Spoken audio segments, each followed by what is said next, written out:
திருச்சி அருகே உள்ள முகாமில் வெயிலின் தாக்கத்திலிருந்து யானைகளை காப்பதற்காக குளியல் நீர் தெளிப்பான், நீச்சல் குளம், சேற்று குளியல் என பல்வேறு ஏற்பாடுகள் செய்யப்பட்டுள்ளன. திருச்சி மாவட்டம் சிறுகனூர் அருகே எம்ஆர் பாளையத்தில் உள்ள யானைகள் மீட்பு மற்றும் பாதுகாப்பு மறுவாழ்வு நடுவத்தில் தற்போது 9 யானைகள் உள்ளன. கோடை வெயிலின் தாக்கம் நாளுக்கு நாள் அதிகரித்து வரும் நிலையில் 9 யானைகளும் உடல் சூடேறி பெரிதும் அவதிப்பட்டன.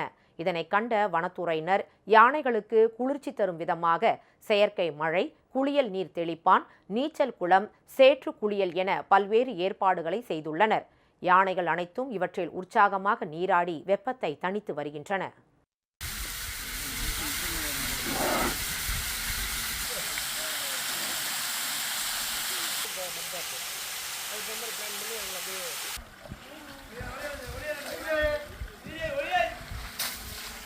We have been maintaining these elephants in Trichy Forest Division, under Trichy Forest Division in MR Palayam ERC Elephant Rehabilitation Center. ஷெல்டரில் வந்து இந்த மலை சாரல் மாதிரியான ஒரு தோற்றம் அளிக்கக்கூடிய அந்த எலிஃபென்ட்ஸ்க்கு இப்போ ஹியூமிடிட்டி வந்து சம்மரில் கம்மி ஆகும் அப்படிங்கிறதுனால இந்த ஹியூமிடிட்டி இன்க்ரீஸ் பண்ணுறதுக்காக இந்த ஃபாகர்ஸ் இன்ஸ்டால் பண்ணியிருக்கோம்.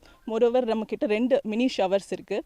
ஸோ ரெகுலர் பேத்திங் ரொட்டீனில் இந்த மினி ஷவர் இருக்குது, ஸ்விம்மிங் பூல்ஸ் இருக்குது. ஸோ அதில் வந்து டைம்டு பேசிஸில் இந்த 9 எலிஃபென்ட்ஸுமே வந்து நம்ம இந்த பேத்திங் ரொட்டீனுக்கு எடுத்துகிட்டு போயிட்டுருக்கோம். மேலும் யானைகளுக்கு தர்பூசணி, மாம்பழம், வெள்ளரிக்காய் போன்ற நீர் சத்து நிறைந்த பழங்களும் தொடர்ந்து வழங்கப்பட்டு வருகின்றன.